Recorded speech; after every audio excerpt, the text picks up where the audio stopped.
Good morning, Anne. Good morning, James. And good morning, everybody. Hopefully, you are all having a great weekend or a great week whenever it is that you are listening.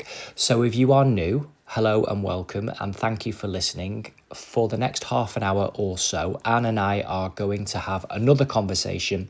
And like I always say, we genuinely do not know what we are going to discuss. That's right. We set sail and see where we end up. Exactly. And fingers crossed you enjoy listening. Okay. Brilliant. Okay, are you happy to begin, Anne? I am, yes. Fantastic. I thought this morning I could ask you, if it's okay with you, about how you met your husband. Right. The reason I'm asking that is because of how times have changed and the wonderful wisdom and reflections and life stories that you share. I feel this will be of tremendous value. Yes. As long as you are happy to do so, and I genuinely mean it respectfully, I am, both yes. to you and to your husband as well. Okay. Okay, Right. brilliant. Over to you then, Anne. The first time I saw my husband was out of the window washing up. And he was outside a factory. He'd been in the army and he was stood outside smoking because he did smoke and he did drink. Okay, So he was only 21. right. And I looked across and said to my friend, "There's the man I'm going to marry." Wow, And she said, "Who is he?" And I said, "I don't know, but he's the one I'm going to marry." wow. So where were you? I was in the kitchen of the pub that my dad had. He had the Wagon and Horses in Sale. Brilliant. And how old were you? I was 17. And you looked out of the window and you saw 21-year-old... Very handsome young man. Very handsome young man, future husband. Yes, And the first thought was, yes, that is my future husband. yes. Wow. Didn't know where he lived or anything. Didn't know his name. And then 2 weeks later, Harold Wilson, funny, same name as the Prime Minister, Yes. came to me and said, "Will you go out with Jim Rogers?" And Right. I said, "I don't know who Jim Rogers is." Because Okay. I couldn't go in the pub. You weren't allowed in pubs at 17. Even though your father ran the pub? Yes, I wasn't allowed in. Nobody Right. was allowed Okay. in. So Okay. he said, I said, "Who's Jim Rogers?" So he said, "It's him over there," because he was too shy to ask me. Yes. So I looked over and it was the same young man Wow. there. So I said, "Yes, I will go out with him." So we arranged a date. And this is how things worked in those days. So we arranged to meet to go out with each other, and we were going into Manchester. Yes. Now imagine the setting in these times was we had no car, No? so we got buses. Okay. But buses were every 10 minutes, but they all finished at a certain time at night. Okay. So I go out with him, and I had to be in by 10 o'clock. Now, these are different times. Even though I was 17 and I'd been working for 2 years, Yes. I still had to be home by 10 o'clock. Okay. So my dad has said to Jim, Yes. "She has to be back by 10 o'clock. I put her into your hands and she must come back by 10 o'clock. So this was before the date. This is before the Did day. he come to pick you up then? Oh, always. And Always. Did you know where you were going, what you were doing? No, we didn't know. You just knew Just know we were going that out he into was coming. Manchester. Okay, Yes. I understand. Wow, Right. exciting. Yes. Were you excited? I was excited, yeah, I was excited. Nervous? No, I don't think I was nervous Okay. because I didn't really know him, so I don't think I was nervous. Did you dress up? Always, everybody dressed up. Wow. He had a suit on. All the men had Very suits on. dapper. All the ladies dressed up. It was a different era, Yes. and everybody in Manchester would be dressed up. Yes. So I'm a 17-year-old who's going out on my first date. Your first date ever? My first date ever. Wow. Yes. So we went into Manchester, then coming back, we missed the bus Oh dear. to get us back for 10 o'clock. Uh-oh. So when we got back, as we got off the bus, I could see my dad stood outside the pub. Oh 'Cause dear. the pub closed at 10:30, Right. and we weren't back at 10 o'clock. What time did you get back? It was be about 10:30 because the pub was closed. Right, okay. So it had just closed. So we walked across the road and Jim said to my dad, "I'm sorry, Wilf, we missed the bus." And he said, "I don't want to talk to you. You go in the house, into the house, Anne." Okay. So obviously I didn't go into the flat in the pub. I went into the porch to hear what he was saying to him. Right. Okay. And my dad said to Jim, "I put my daughter in your hands for safety tonight, Yes. and you haven't honoured that." He said, "So I've stood here worrying." And Jim said, "But I have apologised." He said, "Apologies is not enough. You've put her in danger." Okay. He said, "And at this occasion, I will let it go." And I'm in the porch thinking, "Oh, he'll never see me again. Oh, it's awful," like young girls do. Dad ruining Dad, it for he's ruined Yeah. my life. And Jim said, "Well, I'm very sorry. I know it won't happen again." So he said, "Okay, make sure it doesn't." Okay. And Jim went off, and my dad came in, and I'd run into my bedroom and was upset because he'd ruined it all. So that was the standards those days were already set. Yes. So there is a difference.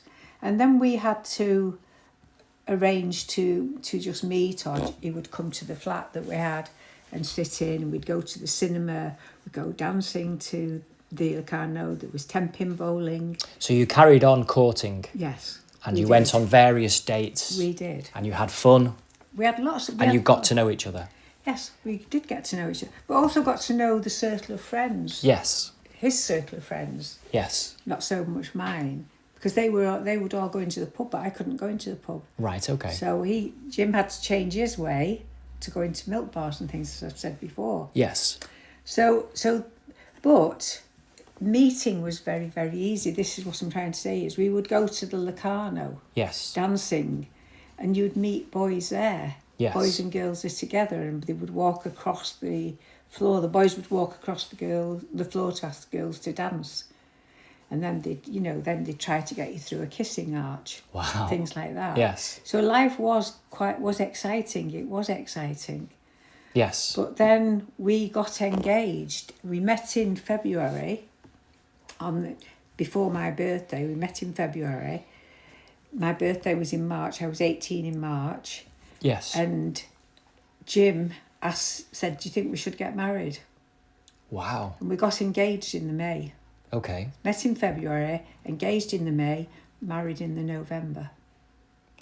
That quick. Just Quick. Like, very, very quick. Right. But that's how people were in those days.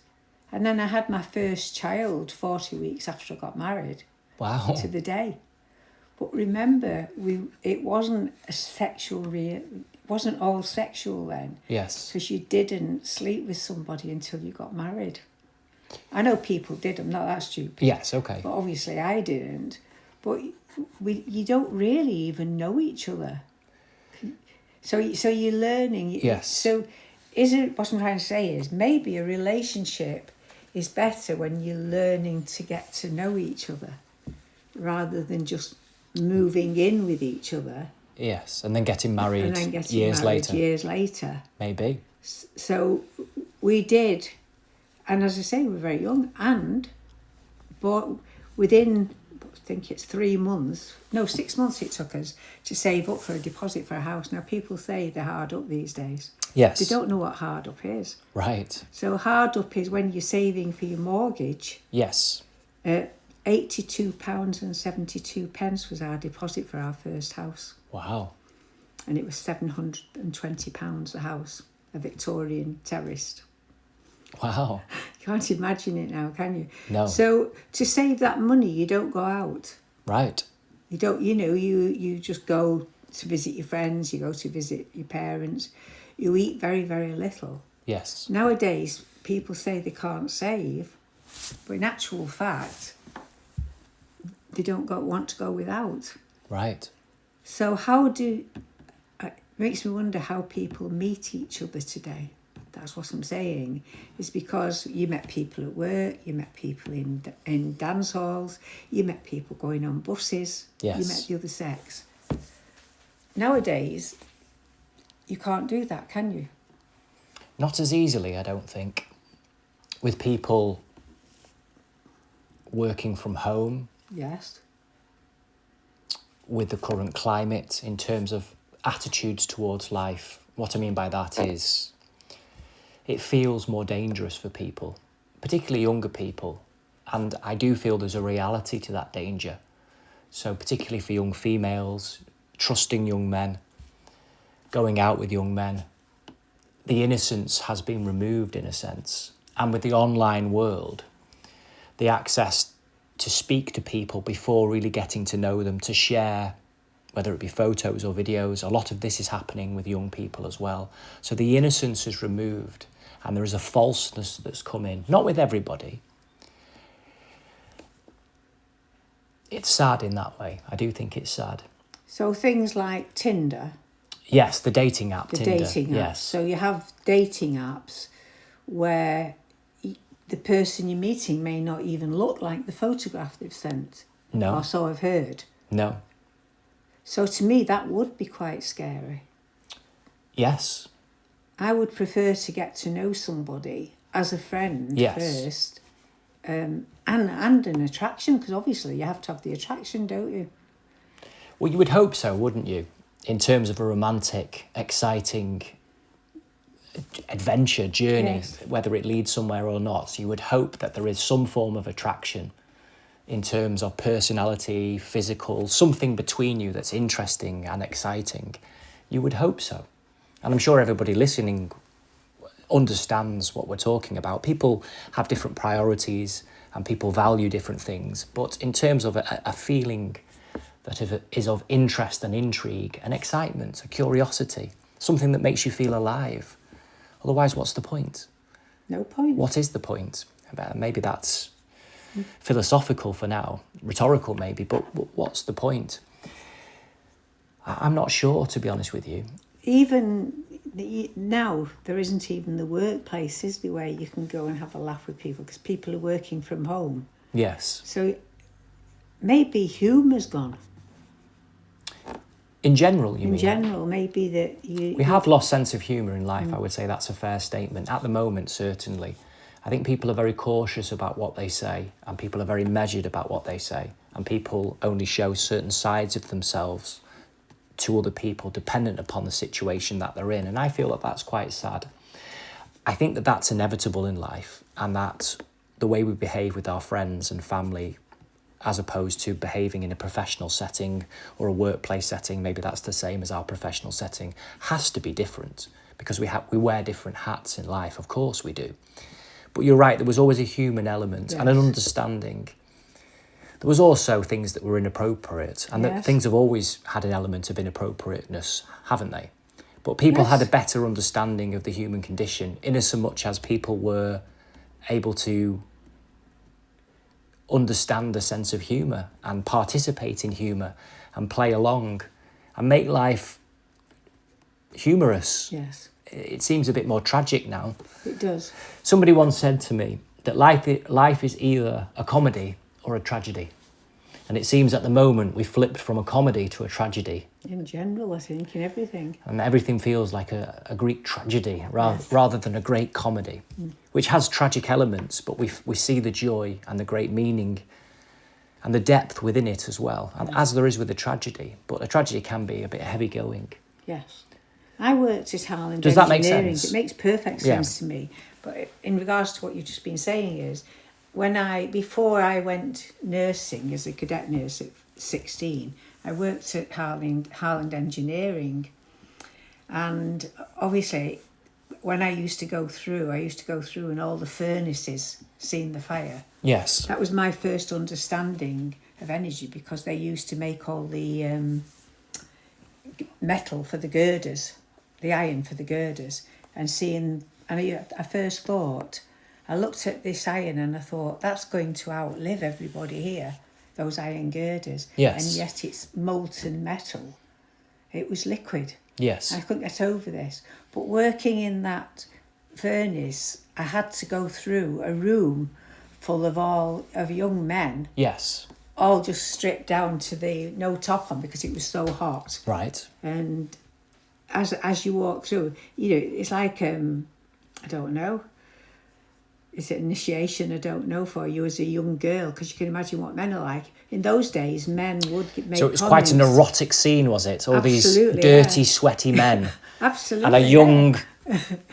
beautiful female walking through, and all the wolf whistles and comments and everything. And comments. Right, okay. But there was also a lot of humour. Right, okay. There was humour, and Yes. they did make comments, and they did whistle. Yes. And I'm finding it quite sad that women are not enjoying that now, to be honest. Because why? If women are honest, don't they like being? They must like being admired, as any man would. I can't comment on that No, I know in you terms of. can't. I don't think it would be appropriate. But yeah, that's for Yeah. you to comment on. Yeah, it's for me to comment on. So yeah, so those were initiations into life at a very young age, because you left school at a very young age. Yes. But I'd walk past the office, or where people went to get equipment and that, and you see a young boy stood there, and he'd say, "What are you doing?" And he said, "I'm waiting for a long stand." Right, okay. And you'd just Yes. say, "Oh, it might not be long then before they come in." You'd go away and you'd laugh. Yeah, tartan paint. Yeah, exactly. So, We need a can of tartan paint. yeah. Oh, yeah. And obviously they got embarrassed when they realised, but it was Yeah. initiations for them, and it made them tougher. Yes. Because as I said a couple of weeks ago, it was 6 years an apprenticeship. Yes. So they were in that position for 6 years. And remember, your job was for life. Yes. How wonderful would it be if everybody now could go into a job and know it was for life, that they'd never have to worry. Because they can't do that anymore. It would make a huge difference in terms of financial security, but you're right, in terms of emotional security, being able to put down roots, being able to feel secure, being able to sleep at night. Yes. And for companies and businesses to be able to establish a workforce that they trust, Yes. and that workforce can grow and get to know each other, and it becomes a living, breathing entity rather Yes. than something that is completely, I don't know, capitalistic in terms of economically driven, no matter who's in there in terms of jobs. And there's no loyalty then, is there, No. if people are moving from one job to another? No. Obviously, there's benefits to lots of different ways of doing things, but particular benefits of job security Yes. is a loyalty to your employer, and a camaraderie and a togetherness, a family, a Yes. workforce, a work family, and an investment, both in terms of financial investment in the staff, but a brand loyalty, a company loyalty, an organisational loyalty to the product or to the produce or to the service, whatever it might be. Yes. And in the best of terms, that produces a customer service and a customer experience, or a product that is world class, Yes. that is of value, and the energy goes into that. It's not just consumeristic, it's not just economically driven, it's human-centred, Yes. with emotion and passion and feeling put into it. Because they became a family. Yes. Within that workforce, they were a Yes. family. They all knew excuse me. They all knew each other's business, but by the same rule, if you did something wrong at work, Yes. the manager could come down and just say to you, "You finished. Get your coat." As simple as that. And you've got your coat Yeah, on it's your so leg. interesting, isn't it? It's so interesting. What you're saying there, Anne, is paradoxical. One, we're saying that now people don't have job security. Yes. They don't have jobs for life, as opposed to the way it used to be, generally speaking, Yes. in terms of your generation and era. However, with HR now, people are more secure in terms of they can't just be fired on a whim. Yes. And the decision can't just be immediate in most cases, because there is a procedure that has to Yes. take place, and often certain levels of warnings and written warnings and meetings about meetings. So there is a procedure and a process to go through. So there is a level of security within that, and people have greater benefits and greater workplace protection. And isn't that slightly paradoxical, that people have more protections in certain ways, yet in another way they are more insecure within their job and more vulnerable, and they're not as secure in their position. So you can see the paradox there, or I can see a paradox. I can see But within that paradox, it growing and contracting in different ways. within that paradox itself, Yes. while that process is going on, that you've just been talking about, Yes. the person in the centre of it is discontent. There's discontent. Yes. So they're not doing their job properly. No. So the product that they're producing isn't going to be good, because remember, energy is put into your product. Absolutely. So if you're not happy, don't make the product. No. Because I'm not that's- saying that things are better. No. I feel we are leaning towards that things generally, maybe not in every single way, Yes. but generally felt better both for the employer, employee and customer, the way that it was, as opposed to the way that it is. I feel we're... I think so, I yes. don't think it's a binary choice. No. I don't feel it's as obvious as this or that, but I feel it leans slightly towards that it was more human-centred. It was of... The workforce was of more value than it is today. Yes. That's how it feels, and I think that that's the reality, generally speaking. People, in terms of a specific role, generally, like most of the produce and products and industries out there now, are Yes. relatively disposable. They are fast to come and fast to leave. Yes. And people are all career driven, generally speaking, and they come and go. And companies move through lots of different employees in their Yes. time, as opposed to having a much more stable workforce. Yes.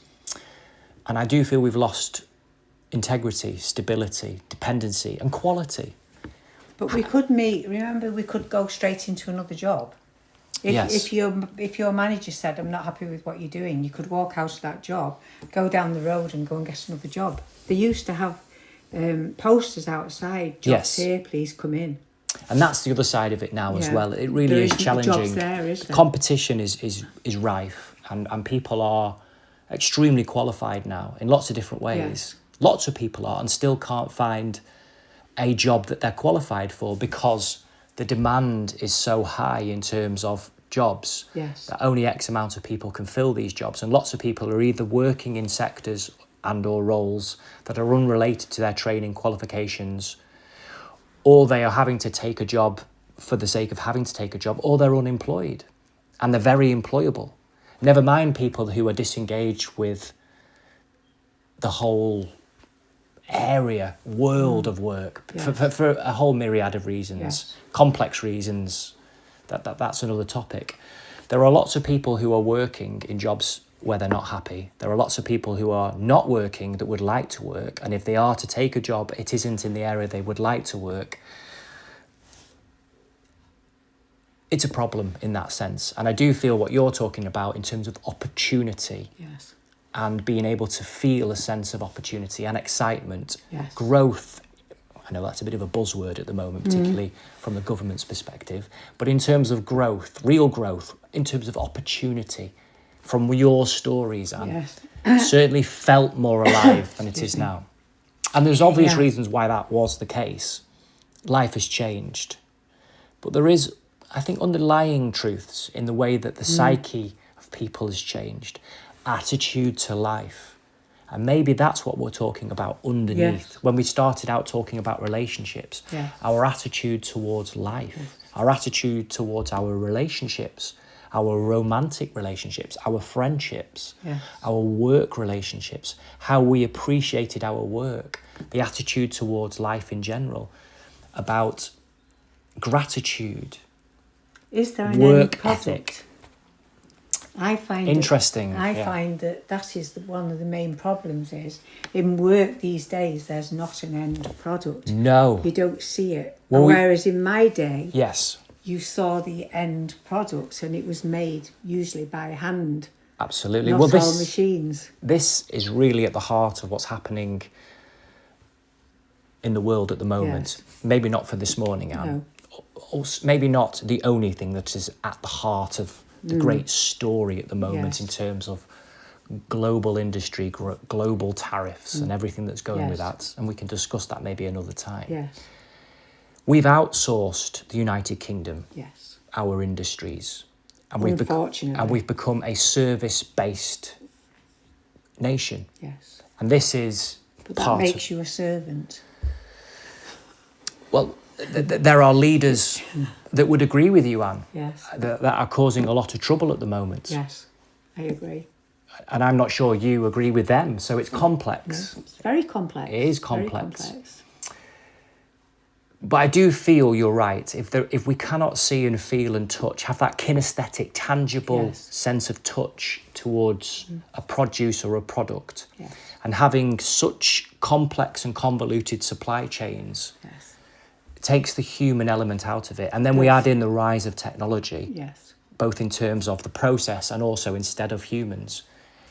We are losing something, aren't we? We're losing Yes. something.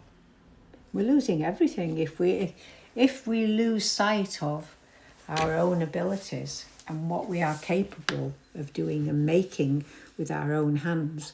We have lost everything, because we need to make. This is what these hands are for. They're to pick up a book to read. Yes. No, I'm not just talking about making products and to knit. People used to knit. Yes. People used to make clothes for the children. It's so important, That isn't pleasure. it? The kinesthetic, That's right. felt reality, Yes. actually feeling the pages and of the Yes. newspaper or the book as we turn the page, as we shake the newspaper Yeah. to rumple all the creases out as Yes. as you get it, Yeah. so you can read what's in front of you. It's My- so important. Yeah, my Or dad like you- wouldn't let anybody touch his paper Absolutely. at all. Nobody would dare open his paper because Yes. it wouldn't be folded properly. Absolutely. And the smell. Yes. The smell of the fresh newspaper, the smell of the ink, and also the rustle of the paper as it's rustled or as it's folded over. It's interesting